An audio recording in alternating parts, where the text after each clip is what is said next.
Trunajaya adalah adipati Madura yang tidak menyukai kepemimpinan Sunan Amangkurat I yang memihak Belanda.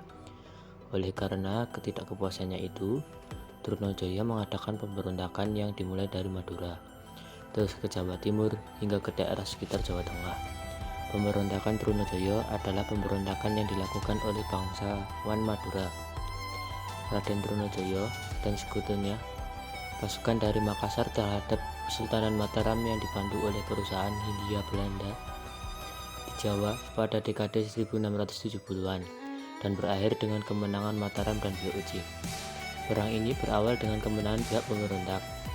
Pasukan Trunajaya mengalahkan pasukan kerajaan di Gedog pada tahun 1676, lalu berhasil menduduki hampir seluruh pantai utara Jawa dan merebut Keraton Mataram di Keraton Pleret pada tahun 1677.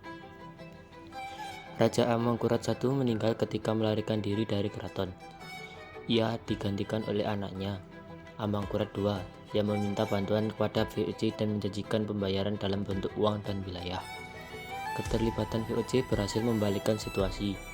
Pasukan VOC dan Mataram merebut kembali daerah Mataram yang diduduki dan merebut ibu kota Trunajaya di Kediri pada tahun 1678.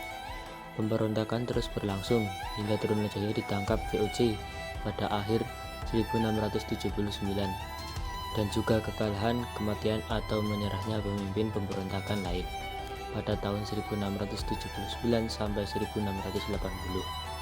Trunajaya menjadi tawanan VOC, tetapi dibunuh oleh Amangkurat II saat kunjungan raja pada 1680. Selain Trunajaya dan sekutunya, Amangkurat II juga menghadapi upaya-upaya lain untuk merebut tahta Mataram pasca kematian ayahnya.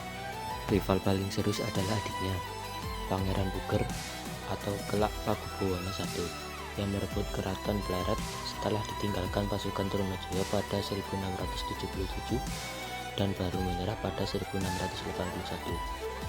Dengan padamnya pemberontakan Trunajaya, Amangkurat II memindah Keraton Pleret yang sudah ambruk ke Kartasura.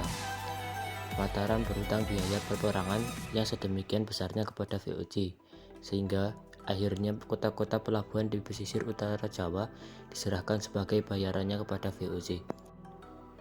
Pemberontakan untuk Surapati.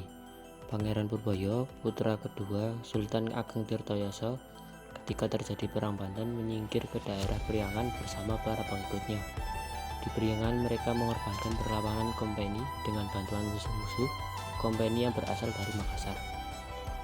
Dalam berjuang melawan VOC, Pangeran Purbaya menjalankan taktik pura-pura. Ia mengirimkan kabar ke Batavia.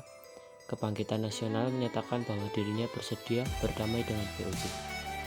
Tentu saja kesediaan Pangeran Purbaya ini diterima VOC dengan senang hati.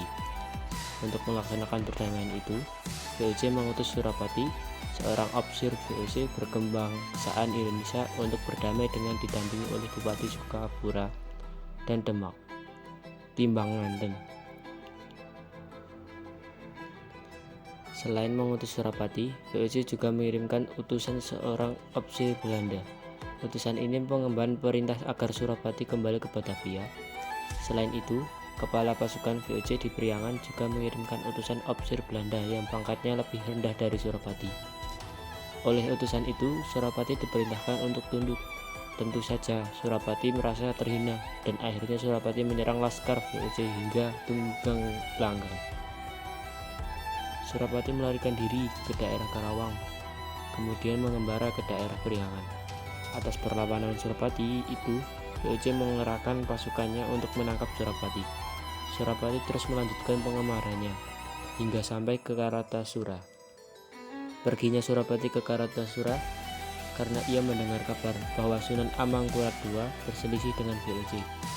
Di Mataram, Sunan Amangkurat II merasa berat dengan perjanjian yang dipaksakan dan ditandatangani oleh VOC. Oleh karena itu, ia tidak mau menepati janjinya. Itulah sebabnya ketika Untung Surapati datang ke Kartasura, Sunan Amangkurat II menerimanya dengan tangan terbuka dengan harapan dapat diajak bekerjasama menentang VOC. Berita kedatangan Surapati ke Kartasura terdengar Belanda. Untuk itu, VOC berniat menangkap Untung Surapati. VOC kemudian mengutus Kapten Tek serta 150 anak buahnya. VOC meminta Sunan Amangkurat II agar menyerahkan Surapati, tetapi pasukan VOC ditumbas habis. Kapten Tek sendiri terbunuh dalam peristiwa itu. Untung Surapati menyadari bahwa VOC akan membalas kematian laskarnya. Untuk itu, ia menyingkir ke Pasuruan. Di sana ia diangkat sebagai Adipati Pasuruan dengan gelar Adipati Wirnanegara. Tahun 1708, Sunan Amangkurat II meninggal. Ia digantikan oleh putranya bernama Sunan Mas yang bergelar Sunan Amangkurat III, yang bertahta dari tahun 1703 sampai 1708. Pergantian Sunan Amangkurat II oleh Sunan Mas ternyata tidak direstui pamannya sendiri, yaitu Pangeran Puger. Ia menginginkan dapat menggantikan kakaknya Sunan Amangkurat II menjadi Sultan di Mataram. Oleh karena Sunan Amangkurat III tetap menunjuk ketidaksenangannya kepada VOC. Dengan sombongnya, pada tahun 1709, VOC menempatkan Pangeran Puger menjadi Sultan Mataram dengan gelar Pakubuwono I yang berkuasa dari tahun 1705 sampai dengan tahun 1719. Setelah terlebih dahulu Pangeran Puger mengadakan perjanjian dengan VOC. Adapun isi perjanjian itu ialah sebagai berikut. 1. Seluruh daerah Priangan dan bagian timur Madura serta Cirebon diserahkan kepada VOC. 2. Sunan dibebaskan dari semua utang-utangnya terdahulu, dan sebagai gantinya Sunan harus menyerahkan 800 koyan beras setiap tahunnya selama 25 tahun kepada VOC. 3. VOC akan menempatkan pasukannya untuk melindungi Sunan Amangkurat III yang dibantu oleh Untung Surapati. Akhirnya berperang dengan Pakubuwono. Sementara Pakubuwono I dibantu oleh VOC. Dalam pertempuran itu, Untung Surapati meninggal. Perjuangan Untung Surapati selanjutnya diteruskan oleh kedua putranya hingga titik darah penghabisan.